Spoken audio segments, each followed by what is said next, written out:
की जाए इलेक्शन की तो इसकी तारीख भी तनाज़ात से भरी है और इलेक्शन के निगरान कभी न्यूट्रल का सर्टिफिकेट हासिल करने में कामयाब नहीं हुए, न ही शफाफियत अक्रॉस द बोर्ड तस्लीम की गई है। 2024 का इलेक्शन अपनी नौयत का वाहिद इलेक्शन है जिसे सुप्रीम कोर्ट भी बरवक्त कराने में नाकाम हुई। अलबत्ता इलेक्शन के निगरान खुशकिस्मत साबित हुए कि पाकिस्तान की तारीख के सबसे तवील निगरानों का टाइटल इनके नाम आया। ये वाहिद निगरान हुकूमत है जिसको तवाना बनाने के लिए आउटगोइंग पार्लियामेंट ने सर धड़ की बाजी लगा दी। ये निगरान हुकूमत सबके निगरानों की लाडली है। ये निगरान किस किस्म की लेगेसी छोड़कर जा रही है, क्या क्या लाड उठाए हैं।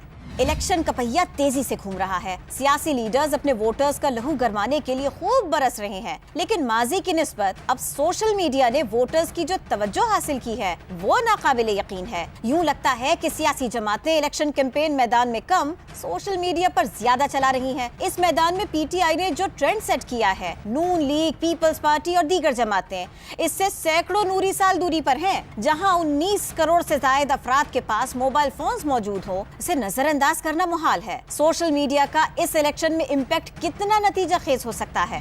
जहां पाकिस्तानी अवाम अपना हक राय दही इस्तेमाल करने जा रहे हैं, वहीं ग्लोबल विलेज का हिस्सा होते हुए दुनिया ने भी अपनी दूरबीनों का रुख हमारी तरफ किया हुआ है। खास तौर पर दुनिया के हर मुल्क का पड़ोसी अमेरिका, जिसकी हमारे मामलात में दिलचस्पी बहुत ही खास है। इसके एतराजात क्या हैं? इन इशू से जुड़े तमाम सवालों का जवाब देंगे नजम सेठी। अस्सलामुअलैकुम। सेठी से सवाल के साथ मैं हूं सैयद आयशा नाज। मेरे साथ मौजूद हैं नजम सेठी साहब। अस्सलामुअलैकुम। नजम सेठी साहब, मोन्टाज में हमने देखा खुशकिस्मत और लाडली निगरान हुकूमत। पता भी चलता है कि ये सच है। ज़ाहिर है तवील तरीन पाकिस्तान की तारीख में ये निगरान आए हैं और ये निगरानों के फेवरेट हैं। आसिफ ज़रदारी साहब ने कहा था ऐसे निगरान नहीं आने चाहिए जिनकी हमें निगरानी करनी पड़े, लेकिन हैरत अंगेज़ है कि निगरानों के आने से पहले जिस चाबुकदस्ती के साथ आउटगोइंग पार्लियामेंट ने इनके लिए लेजिस्लेशन करके इनको एम्पावर किया और आज़म नज़ीर तारड़ साहब इनके वकील बने, हालांकि वज़ीर कानून थे, उन्होंने कहा नहीं नहीं इनको पावर्स चाहिए होंगी, कुछ ऑन गोइंग चीज़ें हैं तो वो ये उसको संभाल सके। हालांकि जो सेक्शन 230 है वो तो ये कहता है कि डे टू डे करेंगे काम और इलेक्शन को शफाफ बनाने के लिए इलेक्शन कमीशन की मुआवनत करेंगे। लॉन्ग टर्म डिसीजन नहीं लेंगे, शॉर्ट टर्म कर सकते हैं। लेकिन अभी तक जो हमने देखा बहुत से ऐसे केसेस हैं जो मैं चाहूँगी जिस पे आप बात करें। जो इन्होंने फैसले किए हैं वो इलीगल हैं, अकॉर्डिंग टू कॉन्स्टिट्यूशन नहीं है। मैं पूछूं आपसे क्या क्या इन्होंने प्रेसिडेंट सेट? बिल्कुल डिस्कस करते हैं। तो फिर ज़्यादा दूर जाने की ज़रूरत नहीं है, ज़रा घर से ही शुरू करते हैं। वो ना ऐसा है कि आपके दोस्त सीएम पंजाब सबसे ज़्यादा जिन्होंने एंजॉय किया है ये हुकूमत, ये पावर, पंजाब के सीएम मोहसिन नकवी साहब, उनको हमारे प्राइम मिनिस्टर ने बोर्ड ऑफ गवर्नेंस में नामजद कर दिया पीसीबी में। पता है आपको, मुबारकबाद आपने दी होगी लाजमी, लेकिन उसमें मुझे आपसे ये पूछना है कि ये तो सबको पता है, कॉन्स्टिट्यूशन भी हमारा ये कहता है कि वन ऑफिस ऑफ प्रॉफिट उसमें होते हुए आप दूसरे ऑफिस ऑफ प्रॉफिट में नहीं जा सकते, उसको होल्ड नहीं कर सकते। तो क्या ये वज़ीर आज़म को नहीं पता था कि उन्होंने नॉमिनेट कर दिया ऐसी जॉब के लिए जो कि 3 साल के लिए है? आशा, बड़ा तुमने यही गड़बड़ किस्म का सवाल है। कॉन्फ्लिक्ट ऑफ इंटरेस्ट है मेरा यहाँ। मेरा ख्याल है ये मुनासिब नहीं है कि इसका मैं जवाब दूँ, बिकॉज़ फिर लोग ये कहेंगे कि जी आपकी भी दिलचस्पी है पीसीबी में और इसलिए आपको इसका जवाब नहीं देना चाहिए। अच्छा, लेकिन कि लोग इसे सिमिलर टू योर केस करार दे रहे हैं कि पहले आप भी सीएम बने थे और देन चेयरमैन पीसीबी बन गए थे, ये कुछ ऐसा ही है? नहीं, दिस इज़ नॉट करेक्ट। ऐसे है कि आफ्टर सीएमशिप मुझे एक एक्टिंग चेयरमैन 3 माह के लिए लगाया गया था टू होल्ड इलेक्शंस। अच्छा। उसमें फिर अदालत कूद पड़ी और उन्होंने फिर उसके अंदर कुछ तबादले किए, तो वो कोई आना जाना रहा, but I was never the chairman. तो फिर उसके बाद जब फाइनली आइन एक्सेप्ट हुई 2014 तक तो मैं नहीं था, आई वॉज एक्टिंग, आना जाना एक्टिंग।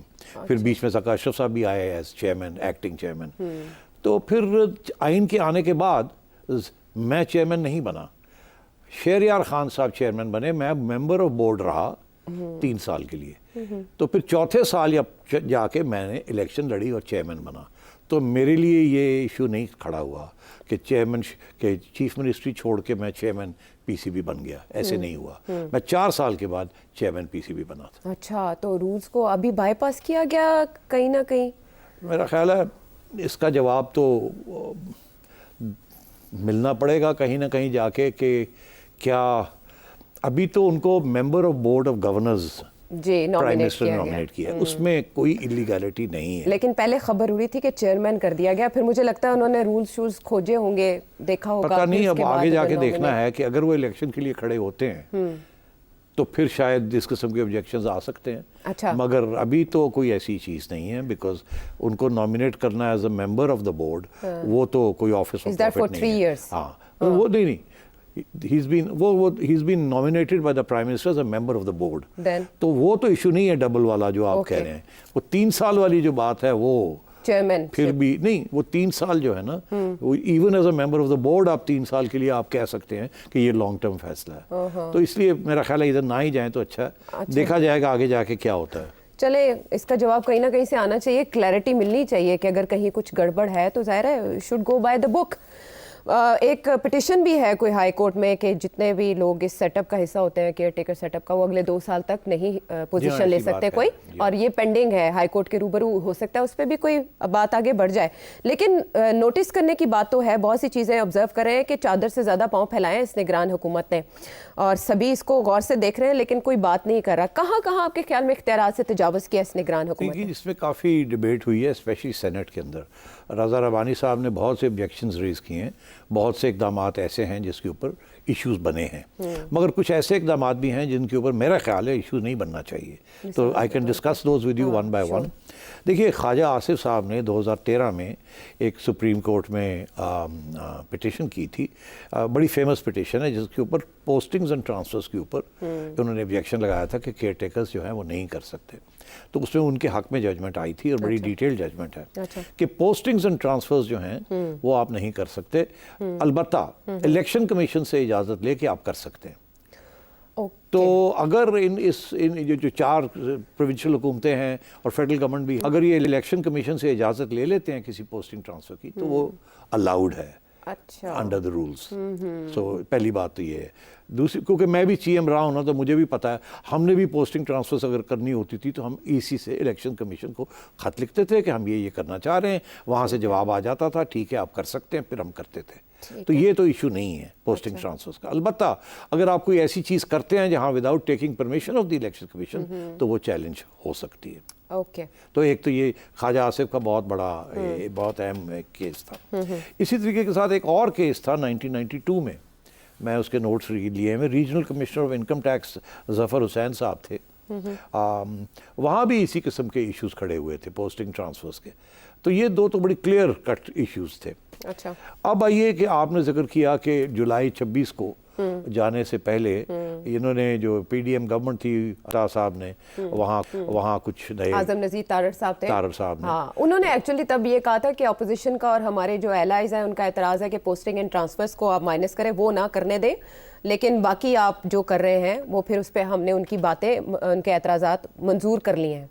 हाँ, तो वहाँ उसके अंदर उन्होंने स्पेशली 3 एरियाज़ के अंदर इजाज़त मांगी थी और वो कानून पास हो गया था। तो इसलिए वो 3 एरियाज़ के अंदर अभी जो भी इक़दाम हो रहे हैं वो कवर्ड हैं under the new law amendment जो हुई है to the election act in July of 23। वो क्या थे? एक तो ये था कि केयरटेकर गवर्नमेंट को फाइनेंशियल पावर्स बहुत ज़्यादा दे दिए गए, कि उनके फाइनेंशियल पावर्स के अंदर इजाफा कर दिया गया कि आप ये भी कर सकेंगे, ये भी कर सकेंगे, ये भी कर सकेंगे, प्राइवेटाइज भी कर सकेंगे। अच्छा, उसके आगे फिर ये था जिसके अंदर फाइनेंशियल पावर्स आ गया। फिर ये था कि इकोनॉमी के ऊपर और इंटरनेशनल रिलेशंस के ऊपर और फॉरेन गवर्नमेंट्स के साथ मुज़ाकरात करने के लिए वो भी पावर्स दे दिए गए थे। अच्छा, तो इकोनॉमी विद IMF और इकोनॉमी के अंदर आ जाता है ना, डोनर्स के साथ, इंटरनेशनल गवर्नमेंट्स के साथ, इकोनॉमिक एंड फाइनेंशियल मैटर्स के साथ, ये सारी चीज़ें कवर हो जाती हैं। ठीक है। तो इसमें फिर IMF वगैरह भी कवर हो जाता है। और तो ये मैं समझता हूँ इसके अंदर अब जो कुछ हुआ है अंडर दीज न्यू पावर्स, उसके अंदर एक तो IMF के साथ दैट्स ओके। दूसरा ये प्राइवेटाइजेशन, दैट्स ओके। इसी तरीके के साथ एफबीआर का रीस्ट्रक्चरिंग प्लान, वो भी फाइनेंशियल पास में आ जाता है, और फाइनेंस कॉमर्स वो भी आ जाता है, अब कवर हो जाता है किस्म का रीस्ट्रक्चरिंग का। पावर सेक्टर के अंदर यूनियन एक्टिविटीज़, अच्छा अब पावर सेक्टर तो इकोनॉमी में आ गया, यूनियन एक्टिविटीज़ जो है वो ऐसे है। हाँ। तो अब क्या उसको चैलेंज किया जा सकता है, नहीं किया जा सकता। रज़ा रबानी साहब ने तो इसके ऊपर एतराज़ कर दिया, उन्होंने कहा कि ये यूनियन को आप बैन नहीं कर सकते, बाकी आप एनर्जी सेक्टर के अंदर जो भी करना चाहें कर लें, मगर unions that is a political act, वो आप नहीं कर सकते। मगर वो अभी फैसला नहीं हुआ कि होगा या नहीं होगा। अच्छा, इसी तरीके के साथ केयरटेकर गवर्नमेंट ने जो फंड्स दिए थे पीडीएम गवर्नमेंट ने जाने से पहले 60 करोड़, 50 करोड़, 100 करोड़ के डेवलपमेंट फंड्स एमएनएस को दिए थे। केयरटेकर गवर्नमेंट कह रही है कि जितने खर्चे हो गए बाकी वापस करो। अच्छा। हम नहीं देंगे आपको। अच्छा। तो ये भी एक फाइनेंशियल पावर्स के अंदर प्रोटेस्ट तो होगी उसके ऊपर कि जी ये आप कैसे ले सकते हैं, एक चीज़ हो चुकी है उसको कैसे वापस कर सकते हैं। मगर मैं समझता हूँ ये भी कवर हो जाता है under the economy and finance, because financial federal government को पैसों की ज़रूरत है, तो उन्होंने जो दिया वो वापस भी ले सकते हैं। अच्छा। तो ये भी कवर हो जाएगा। मगर अब आगे आए एक दो ऐसी चीज़ें हैं जहाँ मुझे सख्त प्रॉब्लम्स हैं, और मैं समझता हूँ रज़ा रबानी साहब को भी बड़े सख्त प्रॉब्लम्स हैं, और लोगों ने भी इसके ऊपर एतराज़ किया। एक तो ये कि ये बनाने जा रहे हैं, एक कमेटी बना दी इन्होंने for disposal of legislative cases, कि लेजिस्लेशन के अंदर जो चीज़ें इस वक्त पड़ी नहीं है, पार्लियामेंट के अंदर जो पड़ी हुई थी आगे नहीं हुई, उसके ऊपर एक कमेटी बना दी है कि किसको क्या करना चाहिए। अच्छा। ये इनका कोई काम नहीं है कि आप नहीं कर सकते, नहीं, इनका काम नहीं है, ये तो अगली हुकूमत आके रिव्यू कर सकती है। ये हुकूमत, ये तो केयर टेकर्स है, ये पार्लियामेंट के अंदर आगे क्या होना क्या नहीं होना ये उनको इजाज़त नहीं दी गई। But why are they doing so? So ये आगे जाके सवाल खड़ा होगा, वी कैन डिस्कस इट कि ये जो करने जा रहे हैं ये क्यों करने जा रहे हैं। एक तो ये committee for disposal of legislation, they have no business doing this, और रज़ा रबानी साहब सही कह रहे हैं। इसी तरीके से एक और कमेटी बनाई है, और वो इससे भी ज़्यादा ख़तरनाक है। वो कह रहे हैं committee to draft laws for revision of current legislation. Legislation के ऊपर के कौन होनी चाहिए नहीं होनी चाहिए वो पहली कमेटी, दूसरा ये कि जो होनी चाहिए उसके ऊपर भी अमेंडमेंट्स क्या होनी चाहिए। इनकी क्या बिजनेस है, ये तो this is the business of an elected government. आप कौन होते हैं कि ये एक ब्लूप्रिंट बना के आप छोड़ जाएं, और बाद में अब हाइब्रिड प्लस करके और अगली हुकूमत आए बंदूक यहाँ रखे और कहें जी कि ये करें, हम कर गए। This is also not right. ये पार्लियामेंट के पावर के ऊपर और अगली इलेक्टेड हुकूमत के ऊपर ये इंक्रोचमेंट कर रहे हैं, इज़ नॉट राइट। इसी तरीके के साथ जो सबसे इंटरेस्टिंग है वो ये है कि कमेटी टू डिटर्मिन कि मास्टरमाइंड ऑफ May 9 कौन थे। अरे भाई आप केयर टेकर्स हैं, आप ये कैसे इस किस्म के केसेस कर सकते हैं कि फैसला करें कि ये कंस्पिरेसी 9 मई की किसने की थी और किसने नहीं की थी। ये तो कोई इलेक्टेड गवर्नमेंट आके ये करे, आप care takers can't do this. ये तो लॉन्ग टर्म है, ये तो पता नहीं कब तक चलेगा। ये जो कमेटी बनेगी फिर डिटर्मिन होगा, ये तो it effects the entire body politic. तो ये कोई सेक्शन 144 का लॉ एंड ऑर्डर सिचुएशन तो नहीं है, ये तो आप तो बहुत बड़ी कंस्पिरेसी इसको कहा जा रहा है। तो इसके ऊपर आप कमेटी कौन होते हैं बनाने वाले, ये तो अगली इलेक्टेड गवर्नमेंट आती है तो बनाती है। अच्छा, फिर ये है कि केयर टेकर गवर्नमेंट जो है वो मुर्तज़ा सोलंकी साहब पहुंच गए सेनेट में डिफेंड करने के लिए। रज़ा रबानी साहब ने पूछा कि आप ये कौन सा बिल लेके आए हैं कि सेनेट में पास करा के रखना चाहते हैं, जाके असेंबली आए और मोहर लग जाए इसके ऊपर। वो क्या है, मोशन पिक्चर्स एक्ट। अच्छा भाई, मोशन पिक्चर्स की बिल है, उसको अमेंड करना चाह रहे हैं। वो आपको क्या पसूड़ी पड़ी हुई है कि कौन सी फिल्में जो हैं वो लगेंगी और कौन सी नहीं लगेंगी और क्या होगा क्या नहीं होगा। इसका क्या ताल्लुक है केयर टेकर्स के साथ? आप पर्सनली कॉल करके उनसे पूछ लेते हैं कि उन्हें किस फिल्म में दिलचस्पी है। सोलंकी साहब कहते हैं वहाँ के नहीं जी मेरा तो हम ये कॉन्स्टिट्यूशन है, ये है वो है। मगर रज़ा रबानी साहब ने ठीक ठाक उनको खड़काया और यार ये क्या कर रहे हो, मोशन पिक्चर्स के ऊपर भी आप पहुँच गए, ये it's none of your business. तो मैं समझता हूँ रज़ा रबानी साहब बिल्कुल सही कह रहे हैं। उसके बाद कहते हैं वो कंसोलिडेटेड एक फंड होता है फेडरल गवर्नमेंट का और प्रोविंशियल गवर्नमेंट, उसमें से भी पैसे विड्रॉ हो रहे हैं। अब अंडर द आइन ये नहीं हो सकता, care taker government consolidated fund से नहीं दे सकती। ये भी रज़ा रबानी साहब ने ऑब्जेक्शन रेज किया और लोगों ने भी किया, और इनको फिक्र ही कोई नहीं है, ले जा रहे हैं जहाँ से पैसे आए। ये तो मतलब है कि ऐसे लगता है कि जैसे इनके इरादे यही हैं कि यही लोग आगे भी रहेंगे और यही फ़ायदा उठाना चाहेंगे, ये सब जो इकदाम किए जा रहे हैं। अच्छा। तो आई एम क्वाइट सरप्राइज्ड कि ये इसकी इतनी पसूड़ी क्यों पड़ी हुई है इनको। आप तो अब 7 दिन में जाने वाले हैं या 10 दिन में, तो या तो ये है कि आपका इरादा नहीं है जाने का और इसलिए आप ये सब कुछ कर रहे हैं ताकि आप ही चला सकें आगे। तो अगर अगली हुकूमत ने आना है तो वो करे। मगर अब दिलचस्प बात, क्या? क्यों नहीं पीपल्स पार्टी ने ये बात कही जो रज़ा रबानी साहब कह रहे हैं? अच्छा, वो वहाँ सेनेट में ही बोले लेकिन पीपल्स पार्टी कंडेम नहीं कर रही, आप कह रहे हैं। नून लीग क्यों नहीं इन चीज़ों को कंडेम कर रही? हाँ, वो तो जाहिर है। नहीं तो जाहिर नहीं है ना।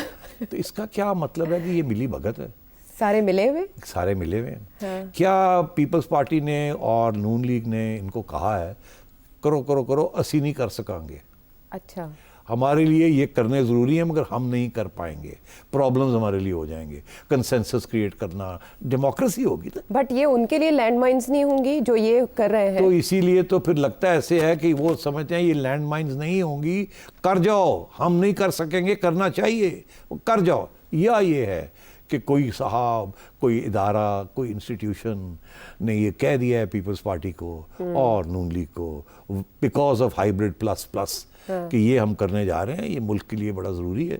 आप शायद कर पाएँ या ना कर पाएँ बिकॉज आपको तो बड़े देखना पड़ता है, अलायंस पार्टनर साथ लेना पड़ता है, पार्लियामेंट में मेजॉरिटी लेनी पड़ती है, कोई उठ के ऑब्जेक्ट कर दे जैसे रज़ा रबानी साहब आप कर रहे हैं, तो बेहतर ये है कि इन्हीं से करवा लिया जाए, आपके लिए भी सहूलत हो जाएगी और नेशनल इंटरेस्ट में भी ये है। तो शायद इसलिए ऑब्जेक्शन नहीं आ रहा कहीं से। बड़ी इंटरेस्टिंग बात है ये। तो इसलिए मैं ये समझता हूँ ये मिली भगत है। अच्छा, ये तय हो चुका है, इसीलिए उनको पावर्स दिए गए ये, और अता तारड़ साहब ने ये पावर्स भी दिलवा दिए। बेचारे एक रज़ा रबानी साहब रह गए हैं जो असूलों के ऊपर बात करते हैं, बाकी सब चुप है। तो हाँ, ये लेकिन वो थोड़ी बहुत फेस सेविंग भी चाहिए होती है, वो रज़ा रबानी साहब दे देते हैं, वरना पार्टी उन्हें नोटिस भी तो इश्यू कर सकती है कि तुसी इंज क्यों किया। तो बड़ी रज़ा रबानी साहब तो बड़े लकी हैं, उनको सेनेट की सीट फिर से मिल गई है। हाँ। हमारे एक और भी दोस्त हैं पीपल्स पार्टी वाले जो कि असूलों के ऊपर बात करते हैं, आपको तो याद होगा उनका नाम क्या है? कौन है? बी से नाम शुरू होता है। तो एनीवे, तो बाबर साहब हैं। अच्छा, तो वो भी, उनको भी उन्होंने सीट नहीं दी इस दफा। अच्छा, ये जो बात आप कर रहे हैं ये बड़ी इंटरेस्टिंग है कि सब मिले हुए हैं, कंट्रोल डेमोक्रेसी। फरतुल्लाह बाबर की बात कर रहा हूँ। फरतुल्लाह बाबर साहब, एफ से फरतुल्लाह बाबर साहब। हाँ, वैसे वो बड़ा अपोज करते हैं, बड़े दबंग सियासतदान हैं, बहुत सीनियर पॉलिटिशियन हैं। की बात करते हैं हमेशा। उनको सीट नहीं दी पीपल्स पार्टी ने, सेनेट में रिव्यू नहीं किया उनको। हाँ, लेकिन रज़ा रबानी साहब भी तो एक दौड़ में थे, एक बार दौड़ में, और उन्हें नहीं नॉमिनेट किया था। तो यही है ना कि जो वहाँ डिसिडेंट्स हैं, जो असूलों की बात करते हैं, वहाँ भी जगह नहीं पाते, वो कहीं भी नहीं जगह पाते ना, किसी पार्टी में नहीं जगह, कबूलियत नहीं होती। अच्छा, हमने कंट्रोल डेमोक्रेसी तो देखा, कंट्रोल केयर टेकर सेटअप पहली बार देख रहे हैं ना, जिस तरह की आपने बातें की। ये तो सुप्रीम कोर्ट के कुछ फैसले भी चैलेंज कर की है इंटरिम गवर्नमेंट, कर सकते हैं ये? ना, नहीं कर सकते। अच्छा, तो फिर इसका मतलब है अनवारुल्लाह काकड़ साहब तो वो खुशकिस्मत तरीन इंसान है जिन पे निगाहे करम है, शफकत है, दस्ते शफकत। अब कल आपने पूछ लिया था मुझसे कि जी वो हाफिज साहब भी एड्रेस कर रहे हैं, तो मैंने आपको बताया था कि क्या मजबूरी है। तो इसलिए यहाँ भी काकड़ साहब भी हर जगह पे पहुँचे हुए होते हैं। अब मैंने तो आज तक ऐसा कुछ प्राइम मिनिस्टर नहीं देखा केयर टेकर जो कि जिस किस्म की ये परफॉर्मेंसेस कर रहे हैं और जिस किस्म की ये फैसले कर रहे हैं और जहाँ जहाँ जाके ये इंटरेक्शंस कर रहे हैं और स्पीचेस दे रहे हैं। मैंने तो परफॉर्मेंस पे आपको एतराज़ है, वो वाइट पेपर जारी करने लगे, मेरा ख्याल है सुने ज़रा वो अपने मुंह से अपनी तारीफ क्या करें। जी, मैं चाहूँगा कि हमारी हुकूमत वाइट पेपर भी रिलीज़ करे जो कि इंटर मिनिस्ट्रियल कंट्रीब्यूशंस हैं इस हुकूमत की, उनको हाईलाइट किया जाए, उनको बताया जाए। ये एक ब्लूप्रिंट के तौर पे जो आने वाली हुकूमत है उसके सामने जहाँ जहाँ हमारी बेहतर कारकर्दगी है उसकी वजूहात को जाना जाए और उससे अगर मुस्तफ़ीद हो सकते हैं तो मुस्तफ़ीद हों। ये तो सारे जो तेवर है ना इनके, वो नॉन इलेक्टेड वाले नहीं है, इलेक्टेड वाले हैं। वाइट पेपर भी पहली बार जारी होगा किसी? Care taker government white papers नहीं करती। हम भी रहे हैं केयर टेकर चीफ मिनिस्टर, हमने तो कोई वाइट पेपर नहीं इशू किया कि जी, क्योंकि हमारा रोल बड़ा लिमिटेड होता है। इलेक्शन करानी है साफ शफाफ, बाकी चुप करके अंडर द काउंटर। ठीक है, अगर आपने अलहमरा जाके कोई म्यूजिकल फेस्टिवल को पत्ता काटना है या इस किस्म की चीज़ करनी है वो आप कर लें, मगर ये कि जी आप पब्लिक में जाके और स्पीचेस दें और अपनी कारकर्दगी के बारे में बात करें, ये तो कोई इलेक्शन तो नहीं आप लड़ने जा रहे। इनफैक्ट आपको तो रोका गया फ्रॉम कंटेस्टिंग इलेक्शन। आप लोग जो लोग केयर टेकर्स में वो इलेक्शन नहीं लड़ सकते 2 साल के लिए। तो मतलब है कि ये अपनी कारकर्दगी के ऊपर और साथ खुद कह रहे हैं प्राइम मिनिस्टर साहब कि अगली हुकूमत जो आ रही है मुंतखब हुकूमत, वो देखें हमने क्या काम किया है, इसी लाइन्स के ऊपर चले। तो मतलब ये मुझे हाइब्रिड प्लस प्लस से भी आगे मेरा ख्याल है कुछ नज़र आ रहा है। और दिलचस्प बात यह है कि ऑब्जेक्शन कहीं से नहीं आ रहा। हाँ, ऑब्जेक्शन नहीं आ रहा। और जब ये लेजिस्लेशन जिसका आप बार बार हवाला दे रहे हैं जो जुलाई 2023 में की गई, तब भी सबको ये लग रहा था कि ये जो केयर टेकर्स आ रहे हैं ये कंटिन्यू करेंगे फॉर लॉन्ग। क्या आपकी नज़र में ये तासुर अब रद्द हो चुका है, ये जा रहे हैं? नहीं, जा तो रहे हैं मगर ये नहीं भी जा रहे, क्योंकि ये जो चीज़ें छोड़ के जा रहे हैं ना, ये सारी कमेटी फलाना, ये अगर अगली हुकूमत इनको तब्दील करना चाहेगी तो श्योर बढ़ जाएगा। अच्छा। कि जी ये तो अच्छी चीज़ थी, ये आप क्यों ख़त्म कर रहे हैं। तो ये किस्म की समझे आप बूबी ट्रैप्स छोड़ के जा रहे हैं। अच्छा, अब इनकी जो बात है वो बड़ी इंटरेस्टिंग है। ये कोई ज़ाती मफाद में नहीं हो रहा। अच्छा। उनका ये कहना है कि ये नेशनल इंटरेस्ट में हम करने जा रहे हैं, बिकॉज ये नेशनल इकोनॉमी और नेशनल पॉलिटिक्स की ये ज़रूरत है। तो ये it's a very powerful argument by the way. ये बुरी चीज़ें नहीं हैं, ये अच्छी चीज़ें हैं। हाँ। मगर सवाल ये आता है अच्छी चीज़ें हो या बुरी हो, आइन के खिलाफ है।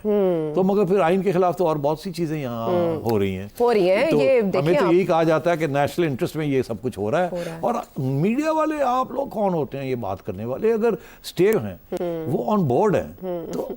अच्छा, ये पीडीएम की एक्सटेंशन इनको कहा जाता था, फिर कहा जाता था कैबिनेट में ज़्यादा नून लीग के करीब समझे जाने वाले लोग शामिल हैं।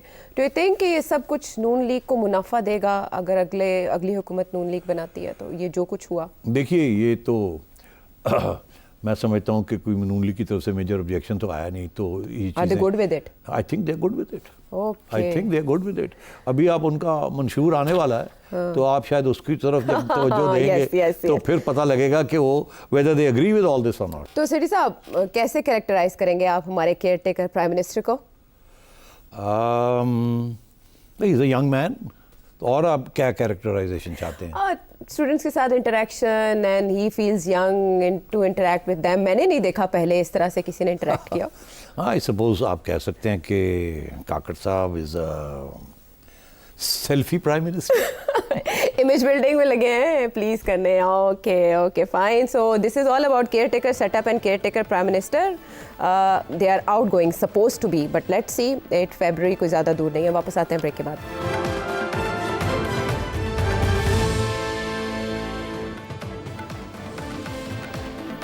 शो में एक बार फिर खुशामदेद। और अब बात जो हर एक के जहन में है और वो सवाल जो सेठी साहब से ज़रूर पूछा जाना चाहिए। There are so many cases, so many traps for chairman, ex chairman PTI Imran Khan साहब। एंड कहा जा रहा है कि इलेक्शन से पहले उन्हें वैसे ही सज़ा सुना दी जाएगी जिस तरह से नवाज शरीफ साहब और उनकी साहबजादी को 2018 में जुलाई में इलेक्शन से पहले सज़ा सुनाई गई। कुछ दिन पहले ही, मेरे ख्याल है 5-6 जुलाई को उनका फैसला आया था। बानी पीटीआई को आपके ख्याल में किस केस में सज़ा होने जा रही है? देखिए, एक तो वो फर्ज जुर्म लग रहा है ना जी, वो तो मेरा ख्याल हो जाएगा। अच्छा, मुझे मुश्किल लगता है क्योंकि इनके पीटीआई के लॉयर्स काफ़ी हैवी वेट्स हैं और इसीलिए हैवी वेट्स लॉयर्स रखे जाते हैं कि डिले किया जाए। और मेरा ख्याल है उसमें ये कामयाब हो रहे हैं और हो जाएंगे। और मेरा ख्याल है अदालत में भी कुछ छोटी मोटी सिंपथीज़ हैं। आप देख ही रहे हैं, मैं नाम तो नहीं लूँगा कुछ जजेस का, मगर मुझे लगता है ऐसे है कि ज़्यादा एम्फोसिस है on fairness and on constitutional rights. तो अच्छी बात है ये तो, इसमें तो कोई ख़राब बात नहीं है। तो फिर इसलिए तो नहीं कहेंगे, मुझे नहीं लगता कि कोई कन्विक्शन इलेक्शन से पहले होगी। मगर जो चाहने वाले हैं वो तो ये चाहते हैं कि हो जाए, मगर मेरा ख्याल है होगी नहीं। साइफर केस में भी नहीं होगी आप? मेरा ख्याल है नहीं होगी। ये देखिए, यही तो मैंने कहा ना, डिलेइंग टैक्टिक्स हर सियासी जमात करती है जब इस किस्म की सिचुएशन हो। वो इसलिए करते हैं क्योंकि उनकी उम्मीद ही होती है कि हालात बदल जाएंगे तो बेहतर। ख़राब तो अभी ऑलरेडी हैं, इससे ज़्यादा क्या ख़राब हो सकते हैं। शायद बेहतरी की तरफ कुछ चीज़ हो जाए तो उसको डिले किया जाए एज मच एज पॉसिबल। अच्छा। तो मैं ये समझता हूँ दी लॉयर्स विल सक्सीड। और मेरा ख्याल है जुडिशरीज इतनी जल्दी कोई कन्विक्शन करने के लिए तैयार नहीं है। बिफोर इलेक्शन नहीं, लेकिन आफ्टर इलेक्शन वो बाद में देखा जाएगा क्या होता है। इलेक्शन में कौन कौन है, कहाँ कहाँ है, क्या क्या हो रहा है, अभी मैं कुछ नहीं कह सकता अबाउट दिस। मगर ये एक बात मैं कह सकता हूँ, खान साहब को जेल से नहीं निकलने देंगे। अब वो कैसे रखेंगे, क्या होगा, कन्विक्शन के ज़रिए रखेंगे या और कोई चीज़ होगी, कुछ ना कुछ तो होगा। खान साहब को बाहर छोड़ना इस हाइब्रिड प्लस जो आगे गवर्नमेंट बनने वाली है, it's not on the cards. अच्छा, लेकिन कुछ लोगों को अलाउ हो गया इलेक्शन लड़ना, परवेज इलाही साहब समेत, तो शाह महमूद कुरैशी साहब का भी चांस है अब? ये मैं नहीं कह सकता, मगर परवेज़ इलाही साहब को तो इसलिए रोका जा रहा था कि वो कहा जा रहा था कि ये इनके ऊपर केसेस हैं, और पता नहीं एब्सकॉन्डर कहाँ से बना दिया, एब्सकॉन्डर तो है नहीं वो। तो ये तो बिल्कुल सही फैसला आया है कि उनका हक है, ही इज़ नॉट कन्विक्टेड, वो जेल में भी लड़ सकते हैं। हाँ, जेल में भी बहुत से लीडर्स ने लड़ा है इलेक्शन। ये बिल्कुल सही फैसला। जैसे सस्पिशन बहुत सी चीज़ों के ऊपर है और आपने अभी क्लियर भी किया कि कम से कम उनको सज़ा नहीं होने जा रही, तो Sai of relief for PTI at least before elections, after elections देखा जाएगा। कहीं और भी शक की निगाह से देखा जा रहा है, माजी में जो इत्तेहादी थे एक दूसरे के, पाकिस्तान पीपल्स पार्टी और नून लीग, पीपल्स पार्टी ने अक्सर मौके पे नून लीग का साथ दिया और नून लीग ने अक्सर पीपल्स पार्टी को सेफ किया, लेकिन अभी राना सनाउल्लाह साहब ये सूंघ रहे हैं, क्या है? पीपल्स पार्टी की क़यादत ने भी और नून लीग की क़यादत ने भी उनमें से बाज़ जहां वो सोचते हैं कि ये बंदा हमें चाहिए होगा, उनसे पहले से रब्ता कायम कर रखा है, या उन उम्मीदवारों ने अपनी अपनी पसंद की पार्टी से रब्ता कायम कर रखा है। या मेरे नॉलेज में है कि इन लोगों के राब्ते हैं पीपल्स पार्टी से भी हैं, बड़े एग्रेसिवली पीपल्स पार्टी वाले परसू कर रहे हैं, और आपकी जमात से भी। बल्कि मेरी तो इतला ये भी है कि पीपल्स पार्टी बाज़ लोगों को फाइनेंशली जो है वो फंड भी कर रही है। तो सेठी साहब, सुना आप राना सनाउल्लाह साहब हमारे वज़ीर कानून पंजाब के रहे हैं, वो देख रहे हैं बहुत दूर तक फंडिंग मिल रही है आज़ाद उम्मीदवारों को पीपल्स पार्टी की तरफ से। जरदारी साहब की गेम ऑन है? जरदारी साहब की गेम हमेशा ऑन होती है, ये आप कभी ना सोचिएगा कि जरदारी साहब ने पत्ते फेंक दिए, ना ना ना। अच्छा। वो खेलते रहते हैं, आखिर वक्त तक खेलते रहते हैं, और उन्हें कभी भी फिक्र नहीं होता पैसे लगाने का। पैसे लंबे लगाते हैं वो और डील्स करते हैं, ही इज़ अ डील मेकर, और इसीलिए जो लोग डील्स करते हैं उनके साथ बड़े खुशी से डील करते हैं, because we keeps his part of the bargain. That's why he was known as mister ABC जो भी था, because he is a deal maker. तो वो डील्स जो हैं उनकी बड़ी पक्की होती हैं। और सियासी जमातों की डील्स वो पीछे भाग जाते हैं, मुकर जाते हैं, ये हो जाता है वो। जरदारी साहब पैसे भी रखते हैं और डील भी पक्की करते हैं, और पूरा एतमाद होता है लोगों को जो डील करते हैं उनके साथ। तो दैट्स ए स्ट्रॉन्ग पॉइंट। सियासत के अंदर तो ये होता है। वो और बात है पैसे कहाँ से आए कहाँ गए, ये तो चलता रहता है अब सियासत के अंदर। तो मेरा ख्याल है जरदारी साहब ने ये फैसला किया था कि इस दफ़ा पैसे लगाने हैं और पंजाब में लगाने हैं। सिंध में उन्हें इतने पैसे लगाने की ज़रूरत नहीं होती, क्योंकि जब उनकी हुकूमत आती है तो हुकूमत की तरफ से पैसे लगते रहते हैं। हाँ। मुख्तलिफ तरीकों रिकवरी भी हो जाती है, वो अपने लोगों को बहुत कुछ फैसिलिटीज़ मिल जाती हैं, घर के दाने, हाँ वो सब कुछ होता रहता है। तो वो तो सबके पेट भरे हुए होते हैं, रजे हुए होते हैं। पंजाब के अंदर क्योंकि उनके पास फंड्स नहीं होते तो फिर अपनी जेब से देने पड़ते हैं। तो जरदारी साहब ने इस दफ़ा फैसला किया। मैंने जिस किस्म के एडवर्टिजमेंट्स अब आजकल चल रहे हैं पीपल्स पार्टी जो पैसे खर्च कर रहे हैं, मैंने ऐसे नहीं देखे पहले।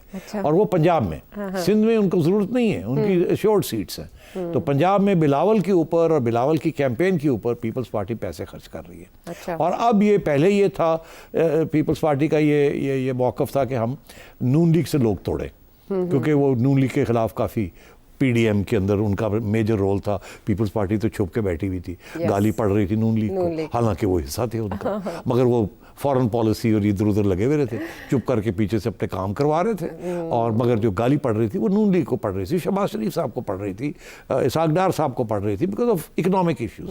वो नेशनल इंटरेस्ट में ये कर रहे थे मगर गाली पड़ रही थी। Very smart. अच्छा, तो अब बात ये है कि जरदारी साहब ने अब फैसला किया है कि ये नून लीग से लोग, शायद उनका ये ख्याल था कि नून लीग से लोग बड़े बेजार हैं, तंग हैं, तो इनको खींचने की कोशिश की जाए। मगर उन्होंने देखा कि ये जो इमरान खान साहब के ख़िलाफ़ जो एक महाज बना हुआ है, उसमें जो फ़ायदा हो रहा है वो नून लीग को हो रहा है, और ये भी जो एक तासुर है कि एस्टैब्लिशमेंट नून लीग के साथ खड़ी है, तो शायद वो इतने कामयाब ना हो नून लीग का वोट तोड़ने में। अच्छा। डोंट फॉरगेट, नून लीग का वोट जो है वो 30 साल में बना है, वो ग्राउंड तक पहुँचा हुआ है, रूट्स हैं उसके, पूरी पार्टी है, ये है वो है। और फिर पंजाब में उन्होंने भी तो पूरा खिलाया पिलाया हुआ है ना, तो वो तो होता है। अच्छा, अब ये है कि उन्होंने कहा कि फिर रह क्या गया, इमरान खान, PTI। अब क्योंकि वहाँ आज़ाद लोग हैं तो ज़्यादा चांसेस हैं कि उनको तोड़ा जाए, क्योंकि वो जो लोग नून लीग के ऊपर इलेक्ट होंगे वो तो फिर फ्लो क्रॉसिंग नहीं कर सकेंगे। तो फिर इसलिए अभी वो राब्ते कर रहे हैं PTI के वो लोगों को जहाँ उनका ख्याल है कि ये आगे जाके अगर खिलाया पिलाया जाए तो ये हमारा साथ देंगे, हमारी पार्टी का हिस्सा बन जाएंगे, या ना भी बने तो हमारा साथ देंगे इन क्रिटिकल एरियाज जहाँ वोटिंग की ज़रूरत पड़ेगी। और आपको पता है ये तो शक शुबाब सब जगह पे ये डिस्कशन हो रही है कि ये जो PTI के टिकट के ऊपर लोग लड़ रहे हैं वो आखिर में जाएंगे कहाँ, और उधर से वो कुछ दस्तबरदार भी हो रहे हैं, कुछ पीपल्स पार्टी ज्वाइन कर रहे हैं जो पीटीआई के टिकट होल्डर हैं, बिलावल उनका शुक्रिया अदा करें अपने। तो इस किस्म की चीज़ें चल रही है, तो मेरा ख्याल है जरदारी साहब ने फोकस किया पीटीआई के ऊपर, उनके लोगों के कटी हुई पतंग कोई भी लूट ले और जरदारी साहब सबसे पहले लूटेंगे, और वो जरदारी साहब मास्टर है इन चीज़ों, मास्टर है। बलोचिस्तान में उन्होंने बड़ी ज़बरदस्त तरीके के साथ सब घेर लिया और मेरा ख्याल है पंजाब के अंदर भी कम अज़ कम मेरा ख्याल है 4-5 सीटें तो घेर लेंगे इसी तरीके के साथ। मगर 3-4 उनकी अपनी निकल आएंगी, 4-5 ऐसे निकलेंगे। अगर वो 8-10 सीटें पंजाब में ले गए तो देखिए पिछली दफ़ा तो उनको शायद 3 मिली थी, 3 या 4 थी, तो अब अगर वो डबल हो जाती है तो ज़बरदस्त गेन है। मंजूर वट्टू फार्मूला दोबारा से। बट अब जब आप बात करें नून लीग की, तो कल का दिन बड़ा अहम समझा जा रहा है क्योंकि इरफान सिद्दीकी साहब ने बड़ी मेहनत करके नून लीग का मैनिफेस्टो तैयार किया है। Civil supremacy, relationship with the neighbours, foreign policy of PMLN, charter of democracy, revival of charter of democracy. What's new in? अच्छा, अब बात यह है कि वो तो कल 11 बजे मैनिफेस्टो जो है नून लीग का वो रिलीज़ कर रहे हैं और मॉडल टाउन में मियाँ साहब भी बैठे होंगे। अच्छा। और मीडिया को भी बुलाया होगा। तो अभी तक तो बताया नहीं उन्होंने कि मैनिफेस्टो के अंदर मेन पॉइंट्स क्या है, मगर मेरी चिड़िया घूम रही थी थोड़ी बहुत, तो कुछ खबरें तो लेके आई है। उसमें जो नॉर्मल खबरें हैं वो पहले बता देता हूँ, हाँ। और जो दिलचस्प खबर नहीं है जो उसका भी जिक्र कर देते हैं। बिल्कुल, ब्रेक से थोड़ा सा टाइम रहता है ब्रेक में, मेरा ख्याल है इंटरेस्टिंग बना देंगे अगर आप क्रिस्प अच्छा, तो फिर ये है कि वो जाहिर है कि जी इन्फ्लेशन जो है, महंगाई हम कम कर देंगे, अब बिजली के बिल कम कर देंगे, ये बातें तो ऑलरेडी वो कर रहे हैं अपने जलसों। मगर जो और रेलवेज़ को ठीक कर देंगे, इस किस्म की बातें चल रही हैं। फिर ये भी कि जी प्राइवेटाइजेशन जो है उसको लंबी प्राइवेटाइजेशन करेंगे, सारी SOEs जो है, स्टेट ओन्ड एंटरप्राइजेज जो हैं सबकी कर देंगे। ये पहले भी आता रहा है सब कुछ। मगर जो इंटरेस्टिंग चीज़ ये है कि इसमें पॉपुलेशन ग्रोथ जो है उसके ऊपर उन्होंने इस दफ़ा जिक्र किया है। आमतौर पे ये लफ्ज़ आ जाता है मगर करता वर्ता कुछ नहीं है, सेंसिटिव सब्जेक्ट है ना। मगर अब ये एहसास हो रहा है कि पॉपुलेशन ग्रोथ के ऊपर भी कुछ इक़दामात करने चाहिए, क्योंकि ये 2.6% जो पॉपुलेशन ग्रो कर रही है, faster than the rate of employment growth, तो ये तो एक क्राइसिस की तरफ हम बढ़ रहे हैं। और 8-8 दोनों लोग, एक फैमिलीज जो है 10-10 लोगों की फैमिलीज हैं। अब तो हम 2 से ज़्यादा की तो अफोर्ड नहीं कर सकते, मियाँ बीवी और 2 चिल्ड्रन, इससे ज़्यादा तो हो नहीं सकता। तो अब पॉपुलेशन कंट्रोल के लिए क्या करेंगे, क्योंकि उसमें रिलीजियस लॉबी को साथ लेके चलना पड़ेगा, सेंसिटिव मैटर है। तो ये अच्छा है कि इसका जिक्र आ गया और होपफुली इसके ऊपर कुछ करेंगे। बांग्लादेश में बहुत कामयाबी है इसमें। मगर जो इंटरेस्टिंग बात है कि इसके अंदर क्या नहीं है, क्या नहीं है, हाँ वो चीज़। अब वो क्या नहीं है, मैं ढूंढता रह गया कि चिड़िया मुझे बताए कि जी आप चार्टर ऑफ डेमोक्रेसी के ऊपर कुछ करेंगे, कि आप पीपल्स पार्टी के साथ मिलके, इमरान खान के साथ मिलके कोई बात करेंगे कि एस्टैब्लिशमेंट का रोल नहीं होना चाहिए, क्योंकि पहले यही था ना चार्टर ऑफ डेमोक्रेसी, कि एक दूसरे को अंडरमाइन नहीं करेंगे और एस्टैब्लिशमेंट के पास नहीं भागेंगे दूसरे को गिराने के लिए या अपने आप का सहारा देने के लिए। तो उसका कोई चार्टर ऑफ डेमोक्रेसी का मेरा ख्याल है कोई जिक्र नहीं आ रहा। अच्छा, तो ये कंफर्म हो गया कि अब हाइब्रिड प्लस प्लस कंफर्म हो गई, क्योंकि हाइब्रिड प्लस प्लस का तो मतलब ही है कि एस्टैब्लिशमेंट का बहुत बड़ा रोल है, कुछ ओपन होगा, कुछ बिहाइंड द सीन्स होगा, जिसको तस्लीम किया जा रहा है, मेरा ये ख्याल है। दूसरी चीज़ ये है कि क्लाइमेट चार्टर ऑफ डेमोक्रेसी की जगह पे वो चार्टर ऑफ इकोनॉमी कर रहे हैं। अच्छा, अब चार्टर ऑफ इकोनॉमी तो बहुत ज़रूरी है कि अब जो आगे 5 साल जो भी हुकूमत आएगी उसको सपोर्ट मिलनी चाहिए फ्रॉम द ऑपोजिशन, बिकॉज ये नेशनल इंटरेस्ट पे जो भी वो इकदाम करेंगे वो होगा, तो वो तो अच्छी बात है अगर हो जाए। मगर मुश्किल है, बिकॉज इसके अंदर कुछ ऐसी चीज़ें भी आ जाती हैं जो कि दूसरी पार्टी समझती है कि ये नहीं करना चाहिए। गवर्नमेंट जो सिटिंग गवर्नमेंट है या सिटिंग पार्टी है उसका ज़्यादा फ़ायदा है। तो अगर हो जाए तो बड़ा अच्छा है चार्टर ऑफ इकोनॉमी, क्योंकि मैं समझता हूँ इस्टेब्लिशमेंट ये चाहती है एक चार्टर ऑफ इकोनॉमी हो, IMF भी ये चाहती है चार्टर ऑफ इकोनॉमी हो, मोटी मोटी चीज़ें इत्तेफाक हो, अपोजिशन आपको डिरेल ना करे। ओके, SIFC के भी मैंने सुना है कुछ प्लान्स होंगे, वो तो जाहिर है उन्होंने बना दी है ना, तो FIFC जो है वो चलेगी, बिल्कुल किसी न किसी तरीके के साथ चलेगी। मगर आए आखिरी बात, फॉरेन पॉलिसी। मियाँ साहब अपने कहते रह गए हैं कि जी अमन होना चाहिए रीजन के अंदर, नॉर्मलाइजेशन होनी चाहिए इंडिया के साथ एंड सो ऑन। मेरा ख्याल है इसके ऊपर भी अब थोड़ी सी बैक ट्रैकिंग मुझे नज़र आ रही है, क्योंकि उन्होंने ज़रूर ये कहेंगे मैनिफेस्टो के अंदर कि हमें नॉर्मलाइजेशन करनी चाहिए, मगर साथ साथ वो एक कंडीशन लगा देंगे कि कश्मीर का जो हुआ है इंडिया के अंदर, वो जब तक वो 370 रिस्टोर नहीं होता, रिवर्सल नहीं होती, उस वक्त तक मुश्किल है, नॉर्मलाइजेशन हम नहीं कर पाएंगे। तो मैं ये समझता हूँ ये बहुत अहम डेवलपमेंट है। एक चार्टर ऑफ डेमोक्रेसी नहीं है, दूसरा ये है कि जो फॉरेन पॉलिसी के अंदर अभी भी इंडिया के साथ वो एक कंडीशन जो है वो लगा दी गई है कि ये इसके बगैर अगर वो रिवर्स नहीं करते तो फिर कैसे normalisation. So nothing out of the box. तो ये मुझे लग रहा है कि इसके ऊपर भी वो जो हाफिज साहब ने बात की थी ना कि मफामत, बिल्कुल, मेरा ख्याल है रिफ्लेक्ट होगी इसके अंदर। कल यानी कि रिफ्लेक्ट होगा जो इस वक्त रियासत नज़र है कल के इस मैनिफेस्टो में, और आगे ज़ाहिर है पॉलिटिकल पार्टीज इसी तरह रह पाएंगी। हम वापस आते हैं एक ब्रेक के बाद।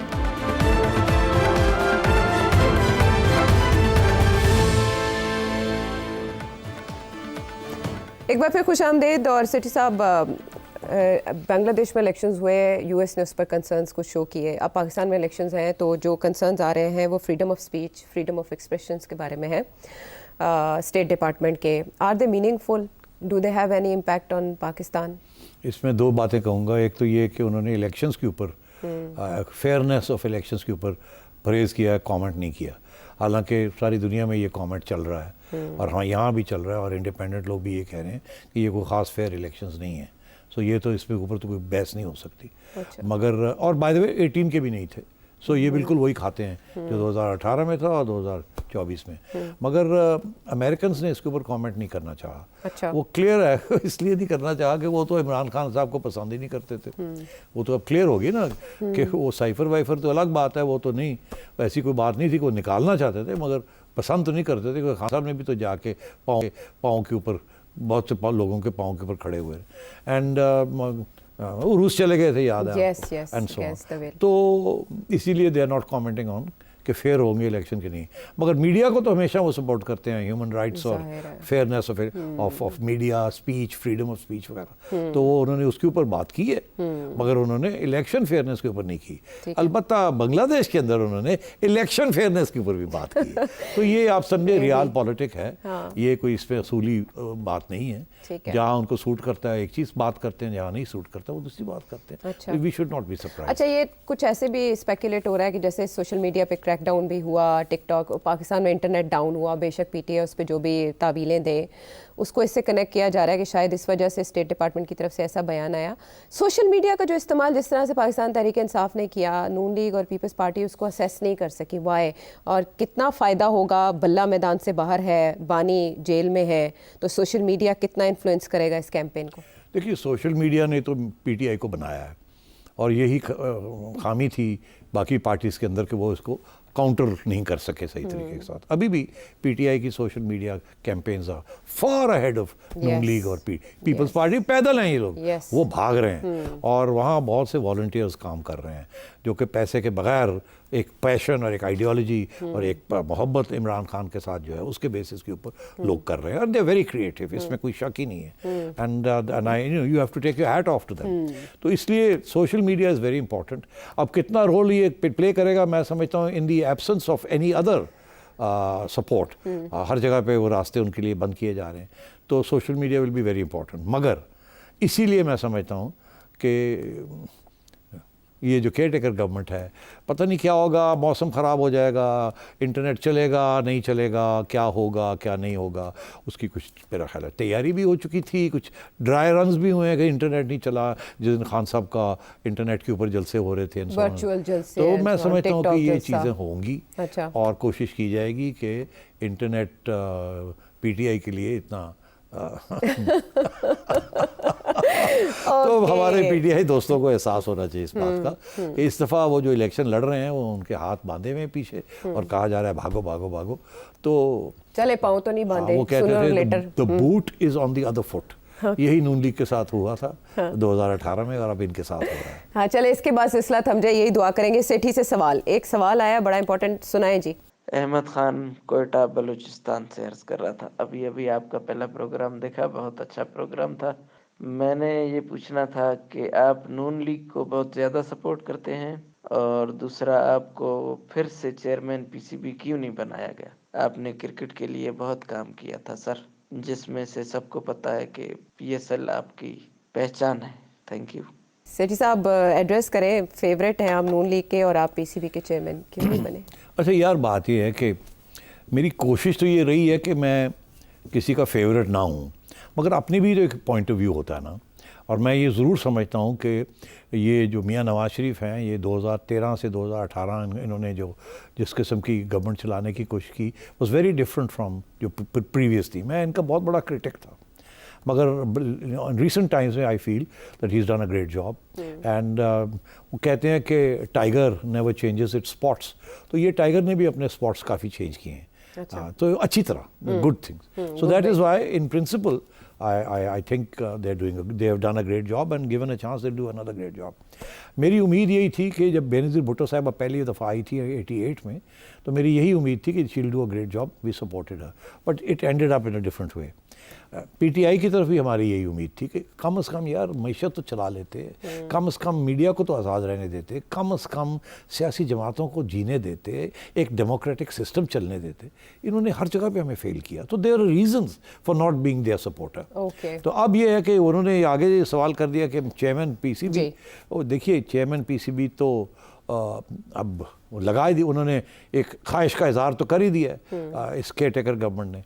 तो और मोहसिन नकवी साहब बड़े कॉम्पिटेंट आदमी हैं, वो और बात है कि और उनके रास्ते में क्या मुश्किलात हैं या नहीं हैं, मगर मैंने पिछले प्रोग्राम में ये कहा था कि ये केयर टेकर गवर्नमेंट का प्राइम मिनिस्टर जो है ये इस्टेब्लिशमेंट का आदमी है, और इस्टेब्लिशमेंट इस वक्त जरदारी साहब के साथ कुछ थोड़ी बहुत मुकमुका भी कर रही है। वो नहीं चाहते कि नून लीग जो है वो 100% 120 सीटें ले जाए और फिर मेजॉरिटी आ जाए, तो वो बैलेंस ऑफ पावर रखना चाह रहे हैं।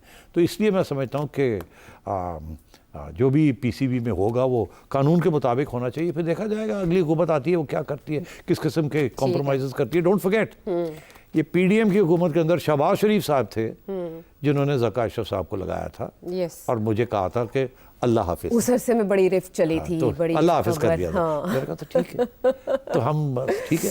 हाँ, ये बड़ी पावर गेम्स हैं और डीप रूटेड है, इनके ऊपर एक फिल्म भी बन सकती है और किताब भी लिखी जा सकती है, लेकिन उसके लिए बड़ा वक्त चाहिए। आपने सेठी साहब से ये सवाल किया, आप मज़ीद सवाल भी कर सकते हैं, स्क्रीन पर आपके सामने चल रहा है नंबर, अब वीडियो मैसेज के ज़रिए सेठी साहब से सवाल कीजिए और अगले प्रोग्राम तक के लिए इजाज़त दीजिए।